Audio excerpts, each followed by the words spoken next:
Thank you so much for rejoining us, 2 a.m. today. And the second discussion for today will feature Superintendent Route Commander of the right state, Omotola Ajibola. We're speaking about the MMS campaign and the first what the RSC is doing that we all travel safe. Good morning, ma'am. Good Good to have you on morning. the program. Thank you very much. So, FRSC just saying off camera, doing something additional at this time. Thank you very much. I would like to say good morning to all our viewers at home. Of course, we should know that this is Ember Month, and Ember Month is believed to be months filled with demons. That's the belief. It's a kind of myth which we are trying to debunk, that is not filled with demons, where we have these bloodsuckers on the road. That people really believe that from September, what is not really been happening on the road, people dying, good worth of billions, trillions, we lose it during Ember Month, is not true. The real cause of all these road traffic crashes in time like this is as a result of high movement on the road. The road these days are more than being busier than the way it was, in the sense that people have different tasks. In the new year, when the new year comes, you see people have kind of mission, vision, that by December, by March, by November, September, or thereabout, they want to move into their new house, they want to buy a new vehicle, and the likes. Even the business people, they want to, like, you see them moving to Lagos to buy more goods this time around. You see the driver that has been traveling maybe to Abuja to Lagos, maybe tow fro, or perhaps just move tow and he comes back the following day. But you see them, they want to like travel 3 times now to make more money. Likewise, the passenger, they are always in a haste this time just because of the festive periods. So the road is so busy. So unfortunately, people are not patient. The lack of patience is there. People are somehow so much in a hurry. They don't really consider other road users. The care, the love, and we always preach something, especially this Ember Month. It's always that please, whenever we're on the road, we see other road users as insane in order to arrive alive. So, I see someone else driving as insane. Sure, just to arrive alive. If you check that person is not normal, that person is not okay, definitely you'll be so cautious and careful, and you definitely arrive alive. That's the bone of contention, seeing other road users as insane in order to arrive alive. So keep your sanity. Just ensure that you are sane and you treat others as insane. That's why you need to be cautious. But let's talk about what you mentioned, myth over how Ember Months are usually filled with crashes and all of that. One would wonder also, how well has the FRSC, maybe in Ondo State, done to debunk this myth? How well have you driven this message down to the Thank people? you very much. That's why we are not sleeping.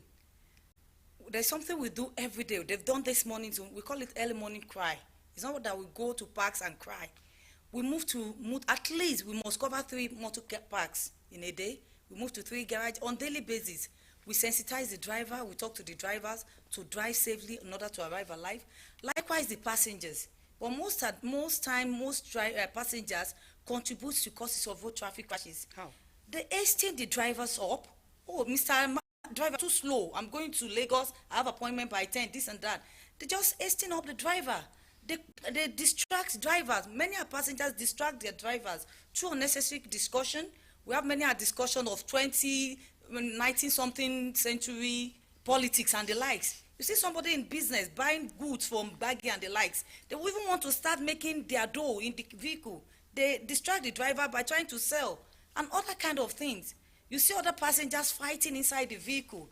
And before you know it, those things distract drivers and it leads to road traffic crashes. So early morning cry, we do it. We go to churches to talk to the congregation on how to use the road safely, because we believe it that we cannot do it alone. Road safety business is everybody's business. FRSC officers and men cannot do it alone. That's why we so much believe in other stakeholders. We go to mosque. On Fridays, we see our men in mosque. If just 10 minutes, 15 minutes, it depends on the time we're given, allocated at different religious bodies. We speak to the congregation on how to use the road well. Likewise, we move to markets. We do market sensitization for market men and women, because they make use of the road. And they are the one in charge of this overloading stuff. They overload the vehicle the overload, with different kind of things. So we have to allow the market men and women see the danger in overload to market, to talk to them in order to make sure that they also arrive alive. We go to schools. That's why we have the road safety club members. There's this belief of Kang, from nursery school to primary school to secondary school, and even we have the NYC road safety club, the NYC, they are part of us too.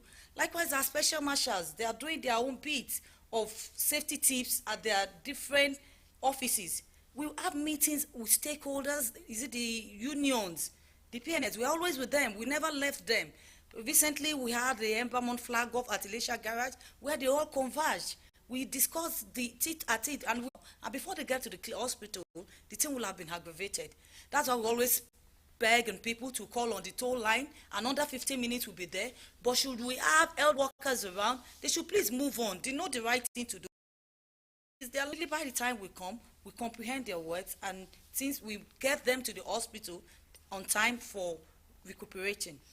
Okay, very much for that. I believe that you heard there is a need to have the know-how, before trying to rescue accident victims. But then, if you look at it, recently there's this law that accident victims, armed robbery victims, and all that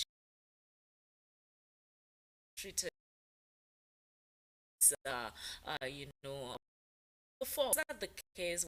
Accident victims are rejected before now?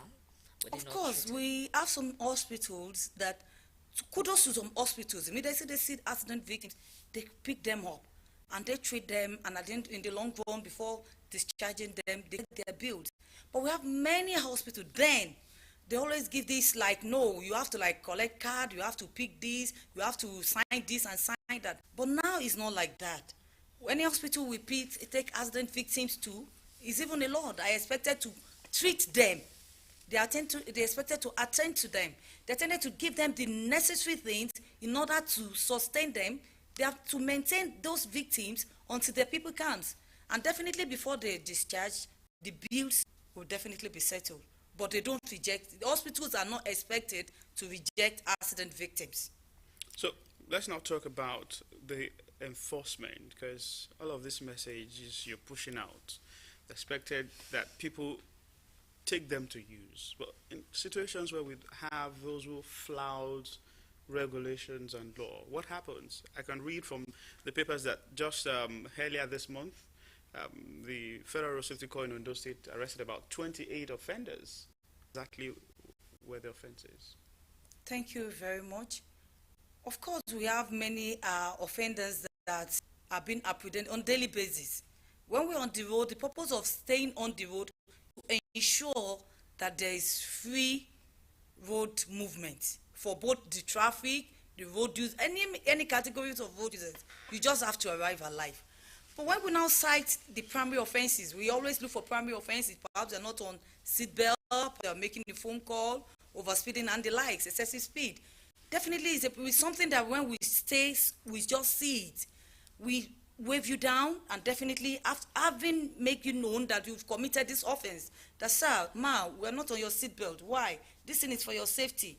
Of course, they give such people tickets. They ticket those soldiers, and before they go to banks, they make payments. But it's not just the payment that really matters. Before they are released, they just have to go through something we call enlightenment sensitization. At least before, after making your payment, you just have to sit down. You have to be lectured. We do that. We don't just pay and you go. We make you go through series of videos of offenses you have committed and what it's likely to might have ended up with. We have series of people that have made use of phones, and we have the recordings, how they ended up having road traffic crash. We play such for you. You see it, and in the long run, you somehow be sober before collecting your, maybe the driver's license confiscated, or the impounded vehicle we impounded to our base. So definitely, we don't just book without making you know the reason why we booked you. You know, do this again. Having gone through all these videos you've shown me concerning my offense, seeing what other people have gone, somebody that overspeed now, the excessive speed, what it caused, you see it on video. We played different fonts for you, and definitely you now like, no, you just have to be a changed person. before releasing your vehicle or your confiscated items to you. I understand there appears to be a time where the FRSC was how to stop sales of alcohol at garages. Sure. Am I correct? Sure. So how far with that? Because some say all of these things are still evident. That's why we have this early morning cry at motor parks. I told you, every day we move to parks. It's part of what we check. I want to give kudos to the PMS, the people in charge of that system now, because they work hand in hand with us to ensure that definitely most of this is not there like it used to be. But yet, we still have some that are adamant. We still have some that are still managed, but that's why we cannot be everywhere. We are not everywhere, but we want to chip this in to passengers that want to arrive alive. As FRSC, we are moving from one garages to another early morning to check this, because most of these things, they take it in the morning. That's why we do this on one every day, doing our early morning cries at motor parks, garages, and the likes. But peradventure, as a passenger that I'm traveling, don't let us just be comfortable, as in, where is vehicle going to Ibadan? Then once you know the vehicle, you enter the vehicle, we buy a Coke, we buy a gala. No, it doesn't end like that. Let's endeavor to ask for the drivers that want to convey us. Where is the convener of this vehicle? Where is the driver? Should you now meet the driver, please entertain the driver with one or two discussions. In the course of discussing with the driver, you'll be able to know maybe the driver is drunk. Maybe the driver, so you perceive something. If he has taken one or two things as a passenger that wants to arrive alive, check your driver up. Is my driver still, as in sanity, is he still okay? So should you now perceive one or two drinks or alcohol or name it from the driver's mouth in the course of interrogating him, please, the passenger should move ahead to another park to board a vehicle where the driver have not taken anything. But we do that, moving from one park to another, checkmating these sales of alcohol at garages. So you've mentioned largely that human factors contribute to all of the road traffic crashes that we have. Sure. But on the other hand, we also have mechanical faults. Sure. Some of the things that people need to check out Sure. before eating. What are some of those things you say, you tell people to also look out for before starting that journey? Thank you very much. Of course, the human factors of road traffic crashes is more than 80%. That's the truth. It's research that shows that. More than 80% of what is causing road traffic crashes is from the human angle. Of overspeeding, overloading, phone driving, drug driving, drunk driving, excessive speed and the likes. It's from human. Then the mechanical factor, any fault from the vehicle. Is it the failure, emission of smoke, and the likes? Any fault from vehicle can also lead to road traffic crash. To have the environmental factor of causes of road traffic crash. The environment is not friendly. You can imagine very soon now there's going to be Harmattan where we have fog and the weather will be somehow inclement, we won't be able to see well. But believe you me, it's the human that is still in charge of all this aforementioned. A good driver that wants to arrive alive is expected to make sure that he carried out his vehicle parade in his house. Vehicle parade is if just 2-3 minutes devoted to that vehicle that wants to carry family out. Check your brake. In your house, you can check your brake before coming out. Check your light. Please, is the light on? Check your wiper. Move around. Just a minute, 2 minutes, you can detect one or two faults before leaving.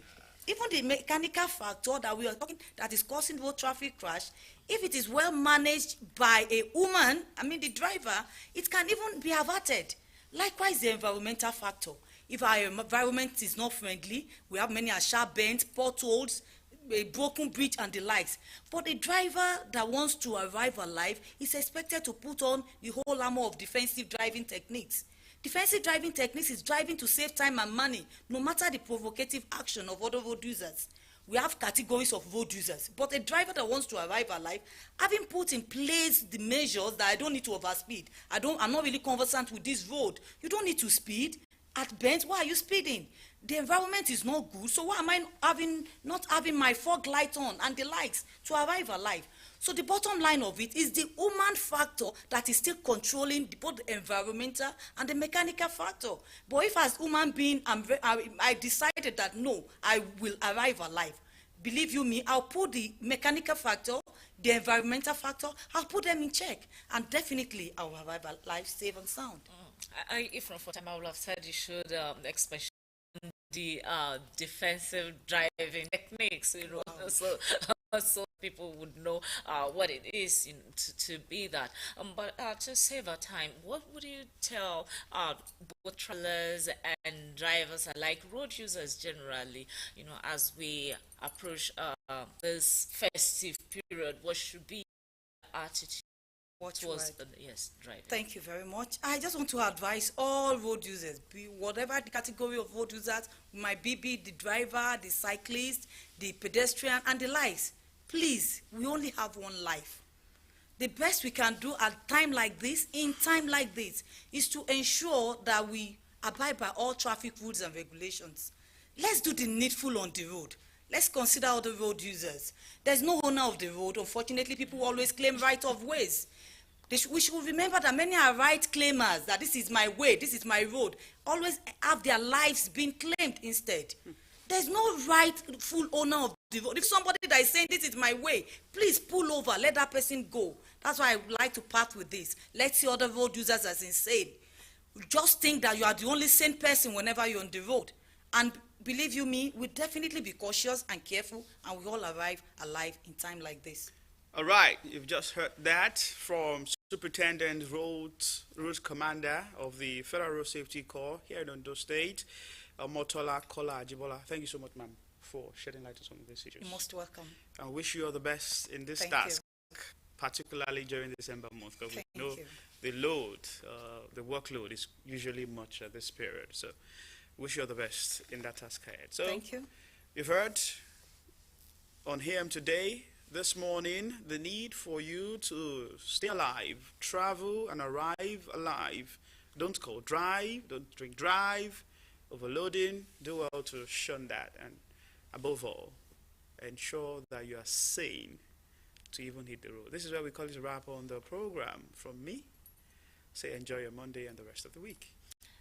Yes, and for me, it's better to be late to an event than be late, in life. My name is Folashade Ogido, saying, have a fulfilling week.